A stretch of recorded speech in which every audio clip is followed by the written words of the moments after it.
Olá, irmãos, graça e paz da parte do nosso Deus, do nosso Senhor, do nosso Salvador, Jesus Cristo. Quinta-feira, dia da nossa reunião de oração e doutrina. E nós temos caminhado na exposição dos Salmos. Estamos vendo o Salmo de número 40. Hoje veremos a última parte do Salmo, a parte final do Salmo. E para nós é um prazer e muita alegria estar junto com os irmãos, mesmo à distância, mesmo pelos meios de comunicação. Vamos orar ao Senhor. Pai, obrigado, Senhor, por tua graça e bondade sobre nós, pela tua misericórdia derramada sobre nós, o teu sustento, a tua provisão, o teu governo, Senhor. Somos-te gratos em nome de Jesus, porque não estamos sós nem abandonados, mas estamos sendo pastoreados, Senhor, pelo Senhor. Obrigado por quem tu és, obrigado por Jesus, obrigado pelo seu sacrifício, pela sua morte, ressurreição, exaltação e agora governo, Senhor. Somos-te gratos em nome de Jesus.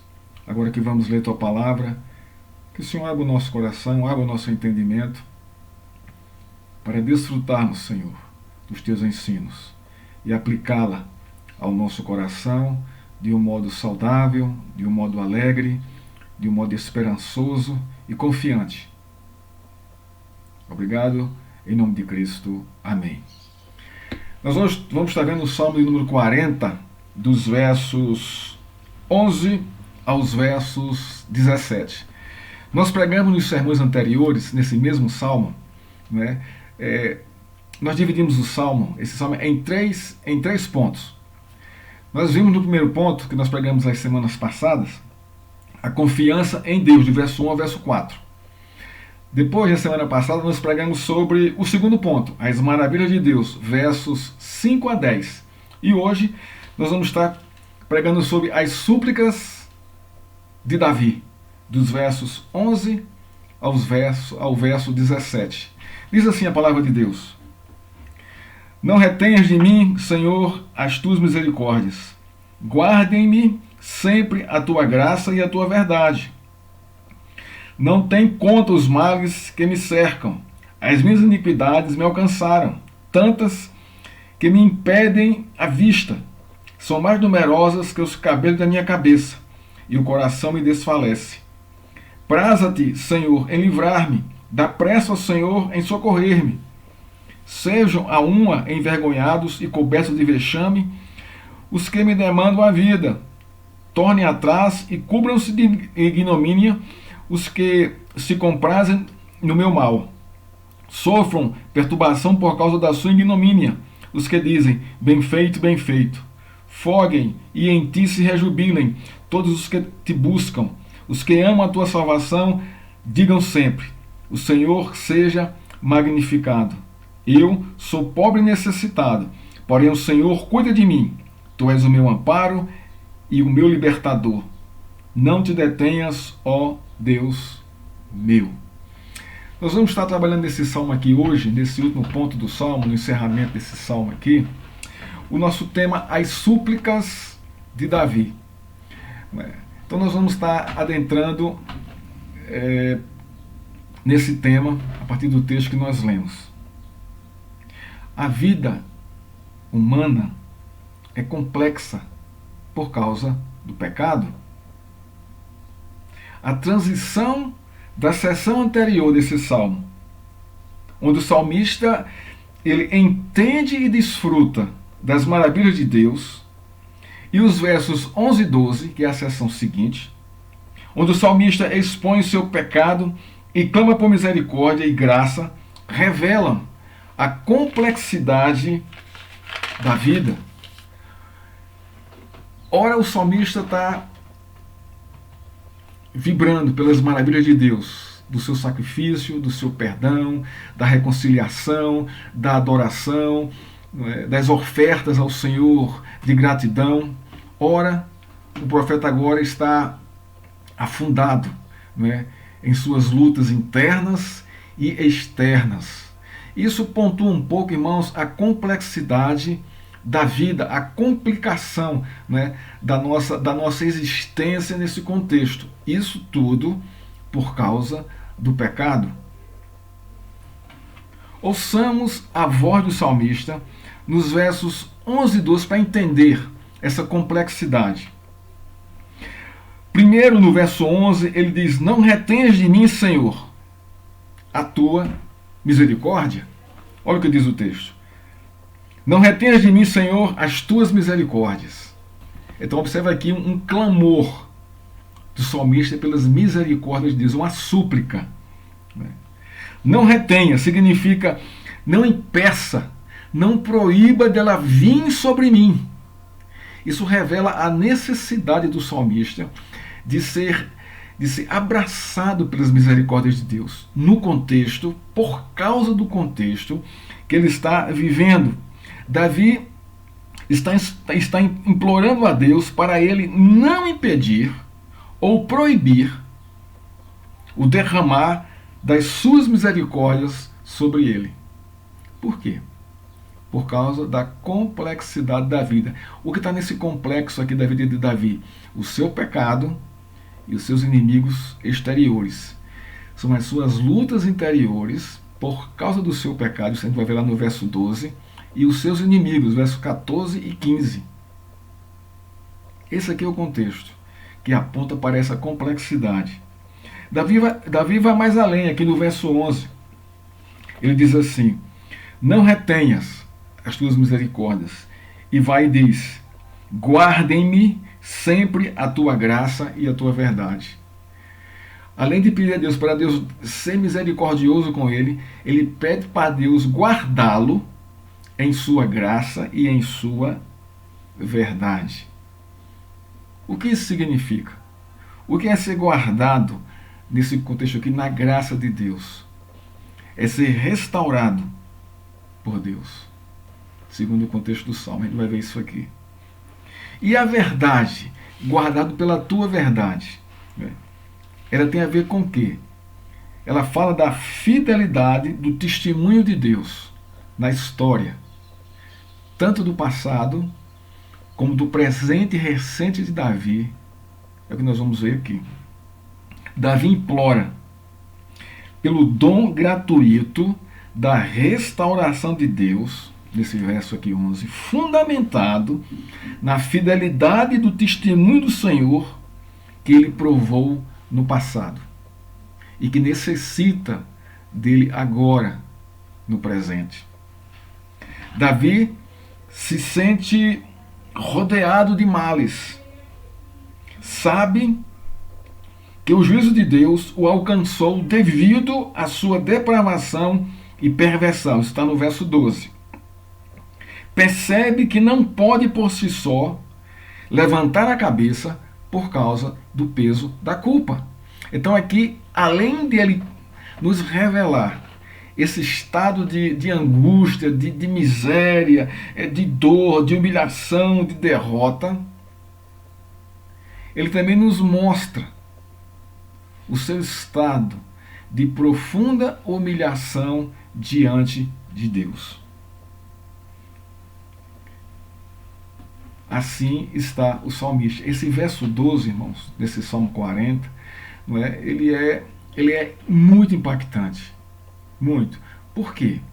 Porque ele revela, Davi se abre, Davi se mostra, Davi expõe toda a sua depravação e toda a sua perversão.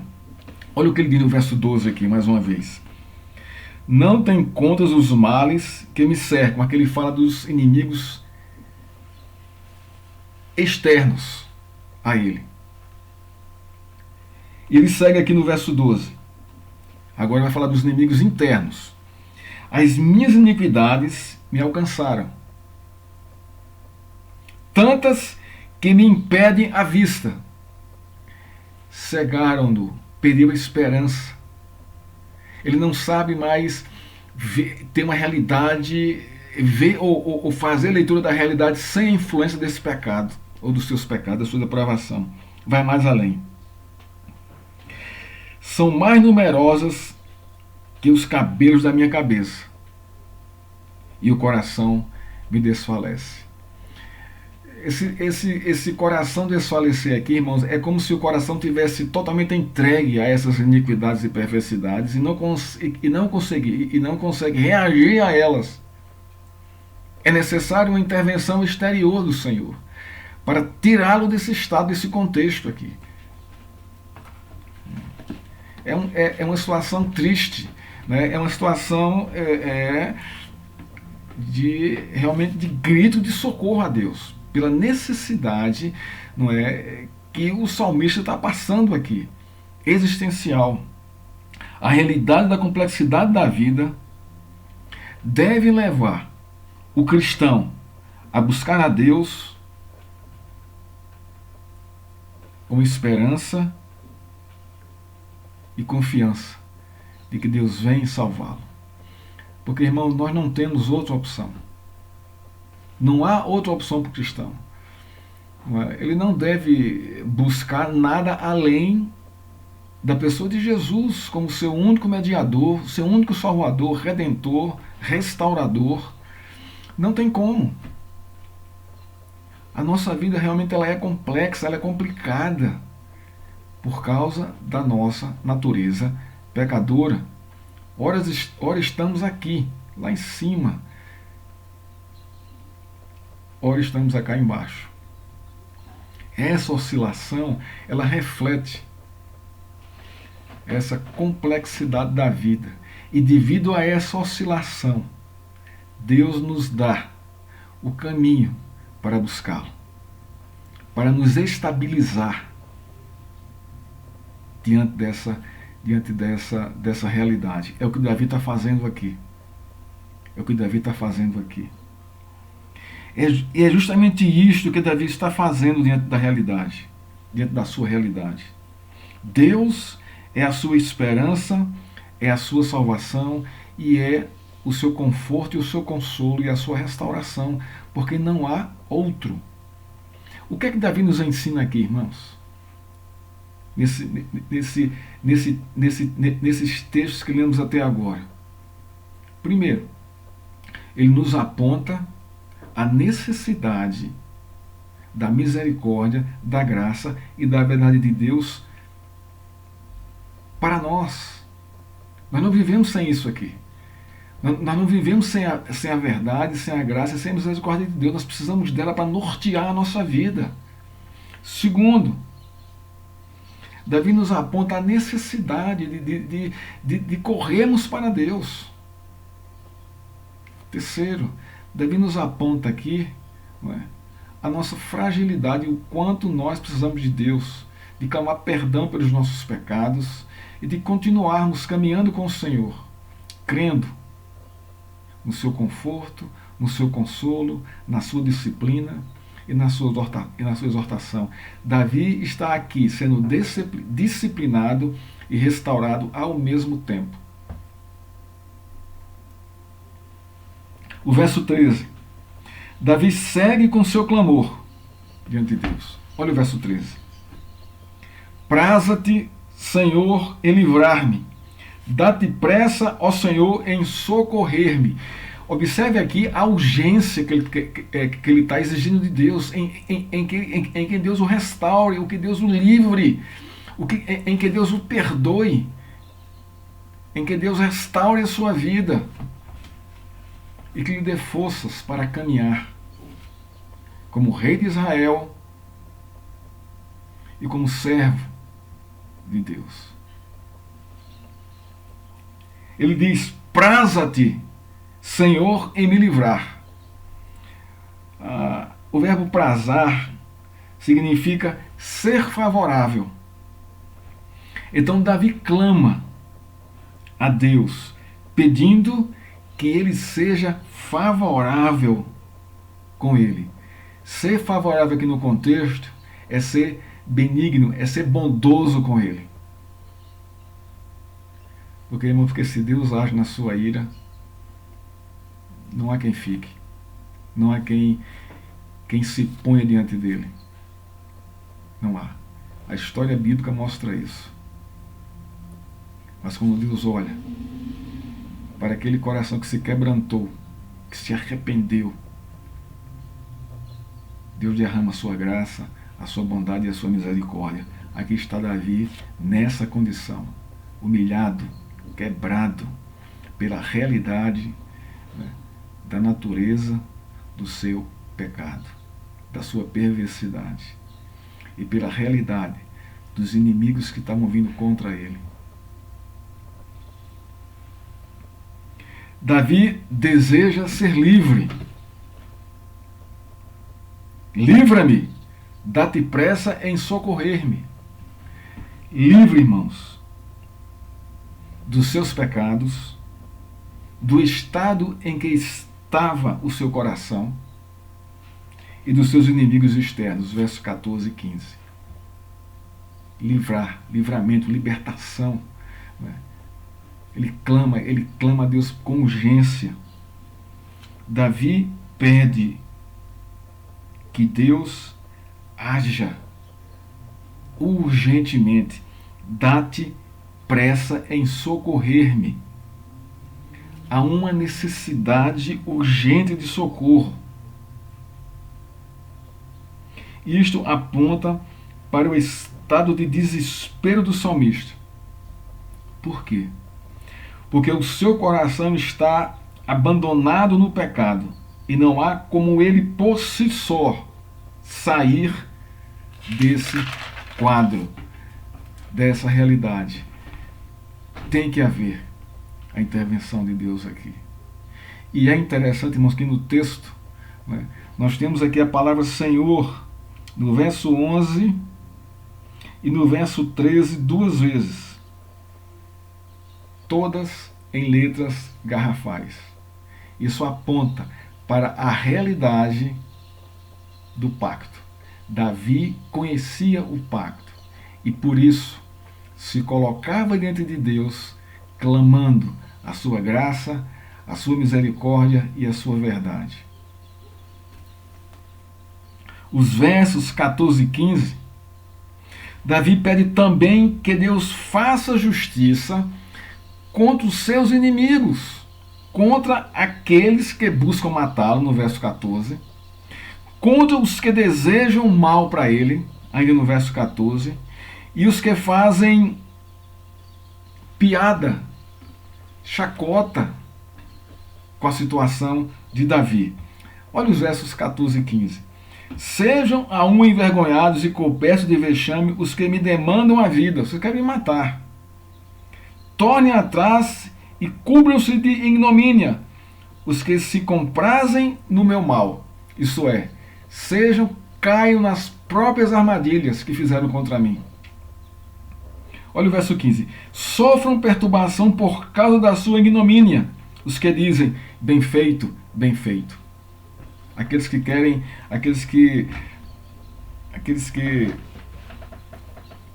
fazem piada, chacota da realidade dele. Então Davi pede o que aqui? Que Deus faça o quê? A sua justiça. Mas ele coloca o seu coração também, quando clama a Deus a sua justiça. Sejam envergonhados, todos eles, cobertos de vexames, caiam em suas próprias armadilhas, sejam levados à confusão. Nós vemos aqui, irmãos, o Davi abrindo seu coração diante de Deus e colocando os seus sentimentos, né, em relação aos seus inimigos. Mas algo aqui interessante aqui, que mesmo Davi, pedindo que isso aconteça com seus inimigos, ele se submete à justiça de Deus. Ele não faz sua própria justiça.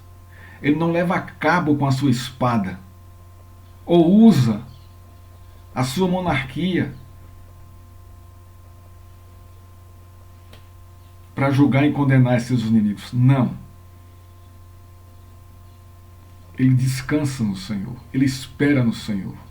Ele abre, ele confessa, ele expõe seus sentimentos, mas confiados na plena justiça de Deus. Sejam desolados, sofram perturbação. É o que está no verso 15 aqui, não é isso? Sofram perturbação. O que é que isso quer dizer? Como é que está? Qual é o sentido original disso aqui? Sejam desolados. Mas o que isso significa? é ser deixado no deserto. Essa é a desolação que Davi deseja para eles. Deserto é um lugar de sofrimento intenso, quente de dia e frio à noite, sem os equipamentos próprios para estar no deserto. Com certeza se morrerá, não tem como. Então, no contexto do texto, sofram perturbação, significa sofram angústias, sofram tormentos, sofram aflições, como se estivesse no deserto. Esse é o coração de Davi, é o que ele está querendo que Deus faça. Davi, irmãos, não está brincando quando ora a Deus pedindo a sua ação sobre seus inimigos. Ele não está brincando com isso. Contudo, o que deve chamar a nossa atenção nesse contexto aqui é: Davi confia e espera na justiça de Deus. Porque ele pede para Deus fazer. Ele não faz com as próprias mãos.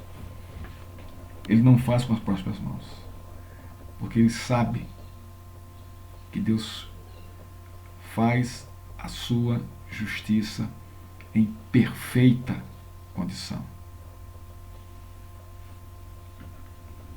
Como nós precisamos orar, irmãos, para que Deus faça a justiça sobre nossa nação, os nossos governantes, sobre nós mesmos em relação aos nossos pecados, que deveria partir de nós esse princípio. Senhor, julga os meus pecados. Dá-me tua misericórdia. Dá-me teu perdão. E com esse mesmo sentimento, nós deveríamos orar pelos nossos inimigos, pedindo que Deus faça a sua justiça, mas com misericórdia, com equidade. Princípio bíblico. Verso 16. Há um contraste com o verso 15 aqui. Olha o que diz o verso 16. Foguem e em ti se rejubilem todos os que te buscam. Os que amam a tua salvação, digam sempre: o Senhor seja magnificado. No verso 15, há a alegria maldosa. Bem feito o que ele está passando, bem feito. Ele não disse que isso ia acontecer com ele. É isso mesmo, bem feito, que ele sofra pelos seus erros, pelos seus pecados. No verso 16, a alegria que não vem da fonte da amargura. Olha o contraste aqui. É um coração que se rejubila com a salvação de Deus, com os feitos de Deus. É um coração que se alegra com a justiça, a disciplina, o consolo, o conforto de Deus, com a sua vara, o seu cajado. É uma alegria que sabe, que entende quem é Deus. É o verso 16. É um contraste aqui com o verso 15, maravilhoso. No verso 16, há uma alegria que é despertada pela salvação do Senhor. O Senhor vem nos salvar. O Senhor está nos salvando. O Senhor nos salvará. Há uma alegria que engrandece o Senhor pela sua fidelidade à sua palavra, pela sua fidelidade ao seu pacto com o seu povo. Senhor, aqui está em letras garrafais, é a aliança de Deus. É uma alegria que explode em adoração e louvor a Deus pelo que Ele é.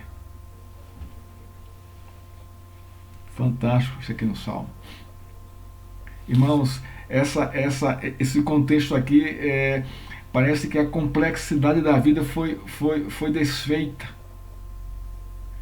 Porque quando o sentido da nossa vida é Deus, irmãos, vivemos uma vida mais branda, mais bonita, mais saudável, mais alegre, apesar das circunstâncias. Porque a confissão de pecado, a restauração, a reparo, a confiança no Senhor. Olha o verso 17. Diz assim: eu sou pobre e necessitado, porém o Senhor cuida de mim. Tu és o meu amparo, o meu libertador. Não te detenhas, ó Deus meu. Ora, Davi aqui era rei de Israel. Irmãos, é a liderança máxima da nação. E nós sabemos as mordomias, nós sabemos daquilo que envolve, né, essa posição em qualquer reino do mundo. A gente sabe das regalias que existe isso aqui. Mas Davi aqui diz que é pobre. Eu sou pobre e necessitado.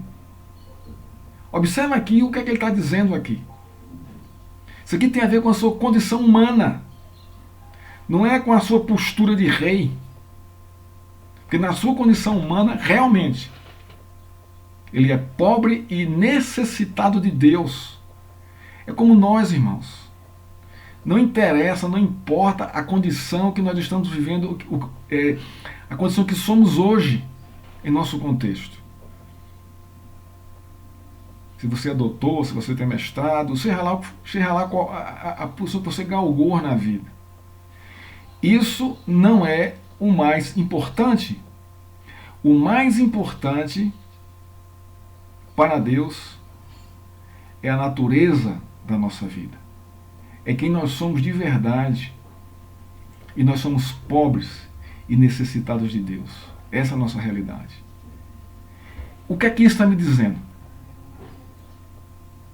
O próprio verso vai dizer aqui. Quando eu digo que eu sou pobre e necessitado, não é? Eu estou dizendo, Deus cuida de mim. Tu és o meu amparo.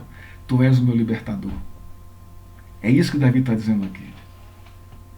Que nem o exército de Israel o amparava. Nem os seus militares o libertariam de onde ele estava, da condição que ele estava. Por isso que ele é pobre e necessitado.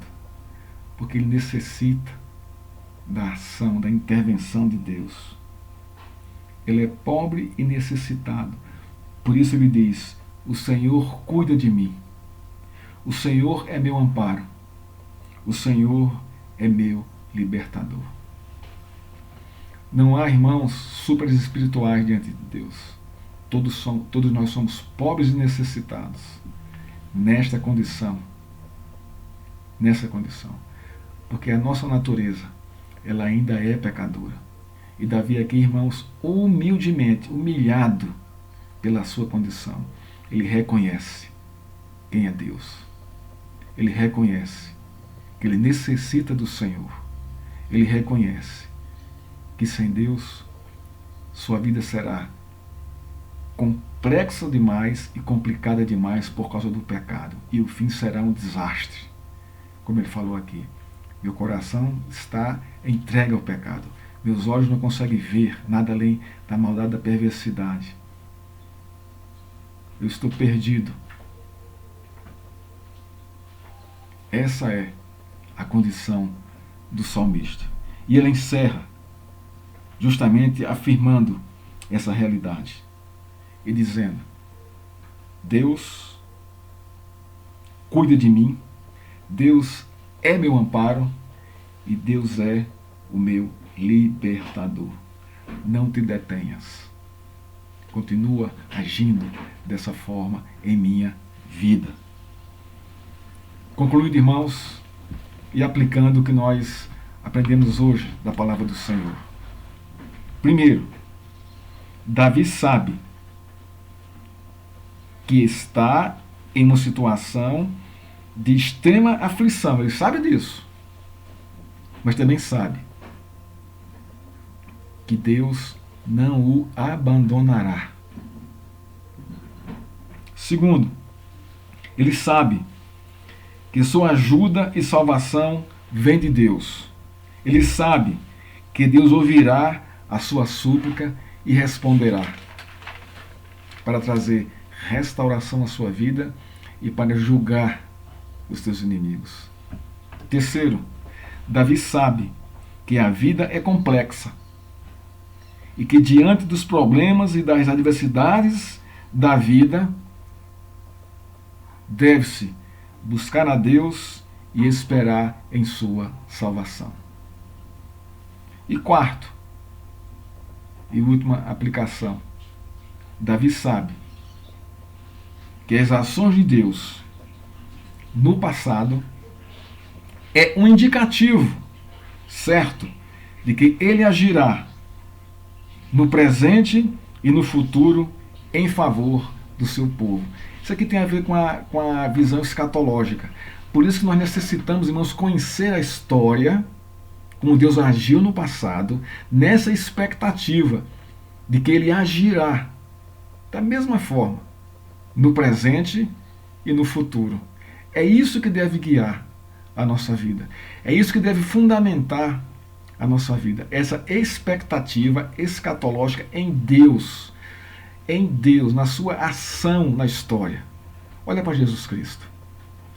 Ali está a maior revelação de Deus, em carne, em pessoa, e como ele se revelou na história. Encarnou, morreu pelos nossos pecados, ressuscitou, foi exaltado, está hoje à direita do Pai, governando todas as coisas, passado, presente e futuro. O que nos espera? Qual é a nossa expectativa? A Nova Jerusalém, a redenção final. Mas por que isso? Porque temos isso exposto, revelado na história, revelado em Cristo. Assim devemos, irmãos, assim devemos aplicar a nossa vida nessa expectativa, olhando para os feitos de Deus no passado. Olha para Jesus Cristo e tenha certeza que essa mesma ação, esse mesmo poder que operou em Cristo, opera no nosso presente hoje e operará em nosso futuro. Que Deus nos abençoe e nos fortaleça. Amém. Agora que concluímos, irmãos, o nosso estudo, eu gostaria de trazer uma palavra à igreja a respeito da abertura da nossa igreja. Eu tenho realmente, irmãos, sofrido com tudo isso, com essa distância, esse tempo da igreja fechada, né, sem a comunhão presente com os irmãos. Isso tem me doído demais até. Mas nós devemos olhar, irmãos, para a realidade dos fatos e não banalizar, não é, a ação desse vírus, né, como muitos estão fazendo. Esse vírus, ele é letal. Não se deve brincar com ele. E quanto mais a gente for precavido, melhor para nós e para quem está ao nosso redor. Nós temos pensado realmente em voltar com a igreja. Eu já recebi uns documentos da prefeitura, já passei para o conselho, nós estamos analisando e avaliando, da possibilidade de abrirmos a igreja nesse mês ainda. Então vamos ter calma, vamos ter paciência, vamos aproveitar esse contexto, e nos submeter, à vontade de Deus e estar orando ao Senhor. Deus, a seu tempo, nos trará de volta. Não vamos ser imprudentes nessa realidade. Vamos ser prudentes, vamos ser sábios, vamos ponderar essa realidade. E observar que não é só o meu egoísmo de querer ir para a igreja, mas vem quem está ao nosso redor, em nosso convívio, em nosso contexto.